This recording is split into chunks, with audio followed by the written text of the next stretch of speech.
საპატრიარქოში ამ დრომდე მიმდინარეობს პატრიარქის საიუბილეო ღონისძიება, რომელსაც მოწვეული სტუმრები ესწრებიან, მათ შორის სინოდის წევრები, მაღალი იერარქები, ნაწილმა უკვე დატოვა საპატრიარქო და მათთან ბუნებრივია ჩვენ გქონდა შეკითხვები პირველ რიგში პატრიარქის მდგომარეობასთან დაკავშირებით და ასევე იმ სკანდალზე, რომელიც ბოლო 4 დღის განმავლობაში საზოგადოებაში გააჩინა კითხვის ნიშნები საზოგადოებაში.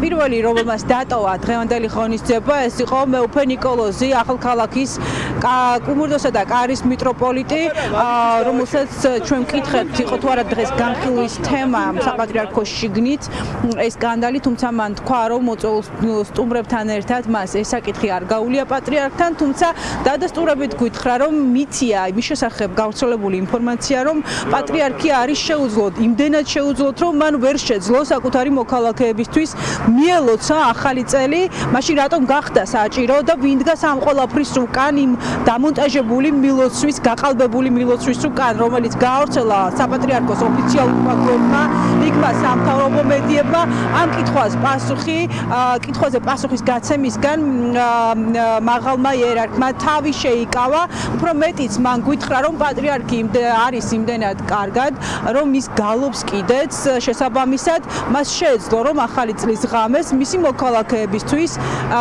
მიემართა და თავად მიელოცა მონტაჟის და გაყალბების გარეშე ახალი წელი.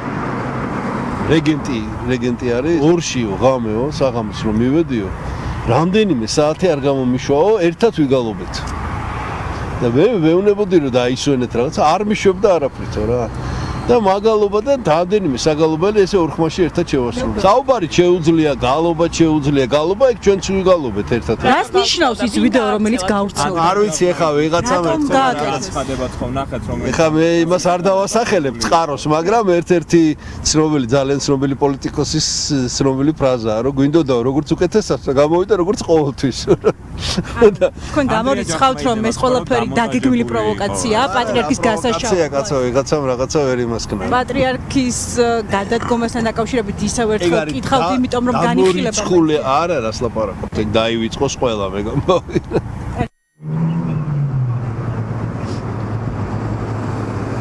ამ დრომდე არსებობს მთავარი კითხვა, ვისაც ყოფდა და რატომ პატრიარქის გაყალბებული მილოცვის ჯერ დამონტაჟება, შემდგომ უკვე გავრცელება და შემდგომ უკვე აღიარება საპატრიარქოს ოფიციალური წარმომადგენლების მხრიდან, რომ ეს ყველაფერი იყო მონტაჟი.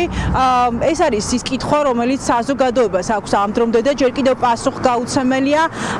ასევე საინტერესოა, ვის აწყობდა პატრიარქის, დაუძლურებული პატრიარქის წარმოჩენა საზოგადოებისთვის, რომ თითქოს პატრიარქს აღარ შეუძლია მართოს პროცესები, როგორც საპატრიარქოს შიგნით, უფრო მეტიც პატრიარქს აღარ შეუძლია მეტყველებაც კი უჭირს იმდენად, რომ იძულებულები არიან საპატრიარქოში ოფიციალური წარმომადგენლები, რომ მისი მილოცვა დააპატენტონ და გააყალბონ.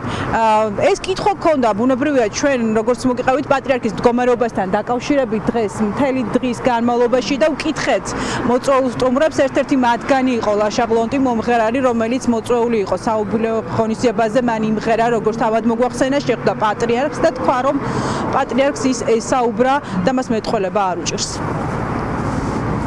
მიულოცეთ ჩვენ 20 წელია დავდივართ მისალოცა და რა თქმა უნდა ხა ასაკშია და შეუძლოთ არის რა, მაგრამ გამოვიდა და შეძლებს დაგვარად მოგვილოცე. სიტყვით თუ მოგმართათ, ეს გვაინტერესებს უბრალოდ. შეძლო ისე მოგმართ.